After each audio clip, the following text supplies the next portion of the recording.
This is Karen Ranzi of Super Healthy Children, and I am here with Harley Johnstone, Durianrider from Australia, here in New Jersey. And he did a talk tonight here in my home, and just really excited to have him here.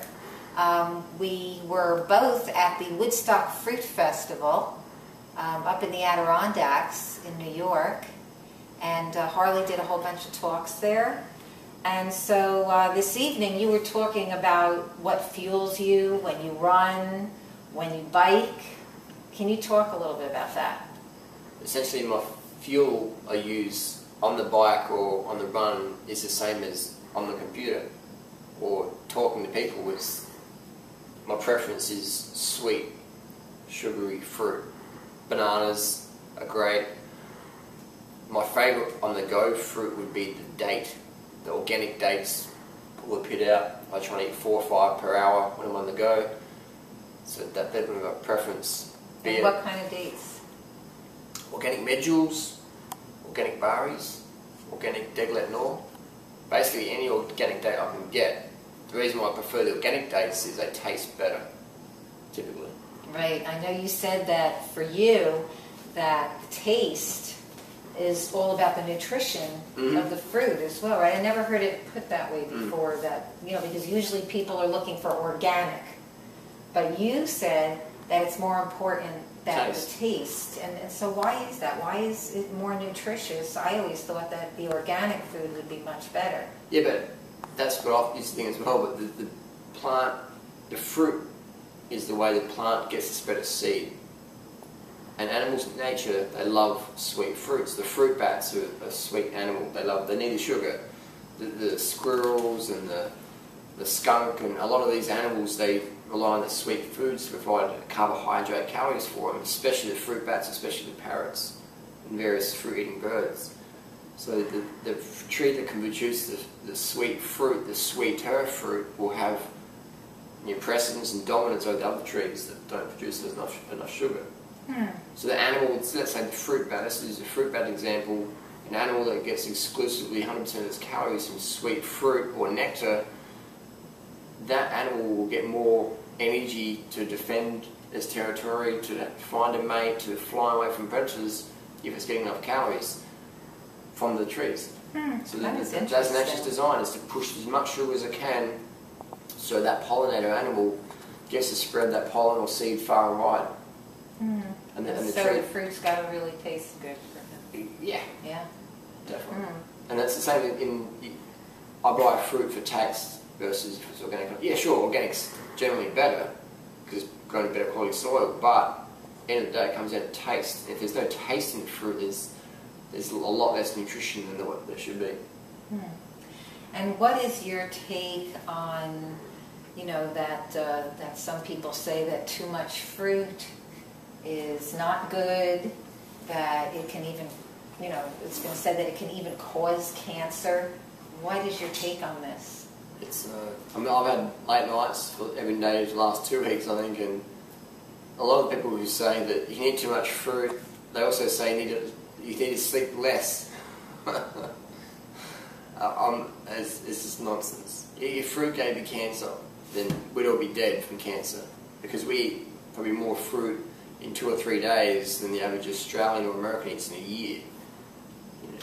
Right, wow. And so if you accumulate that over 5, 10, 15 years, that's a lot of fruit. So this is nonsense. One of the things that you didn't talk about too much tonight was water and how much water.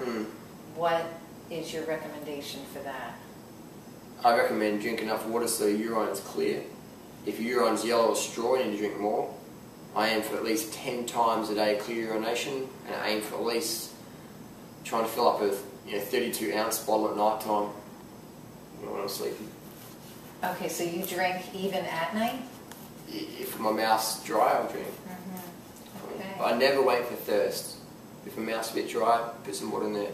Another thing for dental hygiene is to have a moist mouth, because a dry mouth, the saliva is a bit more acidic. It can set us up with cavities having a dry mouth. So definitely having a bottle Just a little sip bottle by your bed at night time. If you wake up with dry mouth, have a sip, go back to sleep. Oh, that's a great suggestion.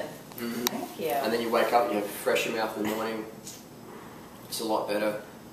Another thing with the sugar thing and the cancer, Dr. Max Gerson, like everybody uses Max Gerson as the model, but what diet did Max Gerson promote? High carb, low fat, low protein, sugar from beetroots, carrots and apples. Sugar, sugar, sugar.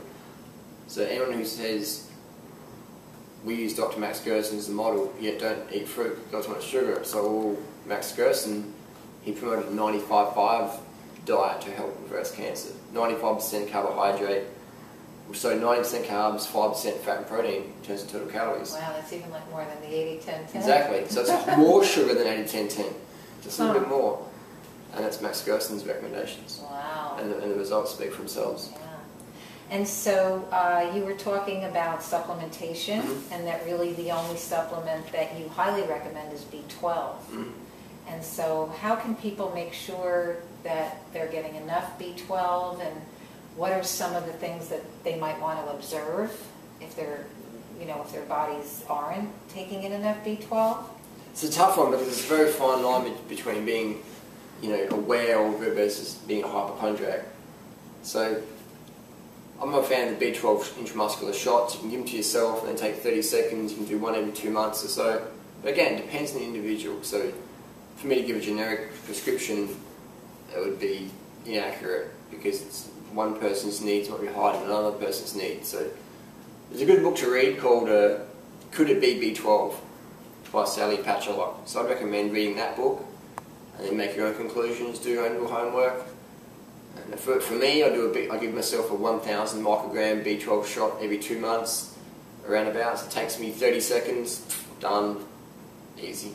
And do you feel a difference? I don't feel any difference, but on paper, definitely notice a difference there. With my hemoglobin went up, homocysteine went down, B12 serum went up. So your body has responded? Definitely. Wow. Definitely. So some people might say sublinguals versus shots. I'd say that I've never actually seen anyone's B12 levels go up with homocysteine go down via the sublingual B12 supplementation. Some people say it can work, but I'm a big fan of certainty, so I use B12 shots. Okay. And they're pretty painless, just easy. Yeah. And where you live in Australia, are plenty of raw fruits and vegetables available there? If you know where to go, you can get enough, but if you're a tourist, it'd be very tough. Really? Yeah, very tough. Because unfortunately we have a very fruit-phobic society in Australia where people are like, fruit makes you fat, fruit gives you diabetes, whatever. But everyone's fat and got diabetes in Australia anyway. And there's only maybe 4 or 5 of us in Australia eat up to 30 bananas a day. So it's a crazy situation. But right. Well, I think it's that way here as well. Yeah. So, wow. Is there anything else that you would like to tell us about you? And could you also give your website? And you get great response to your YouTube videos. Maybe you can say something about that. My YouTube channel is Durianriders.com.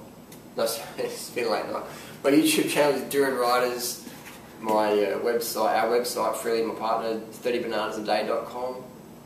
And you can check us out on Facebook. Just look us up, Google us up, you'll find us.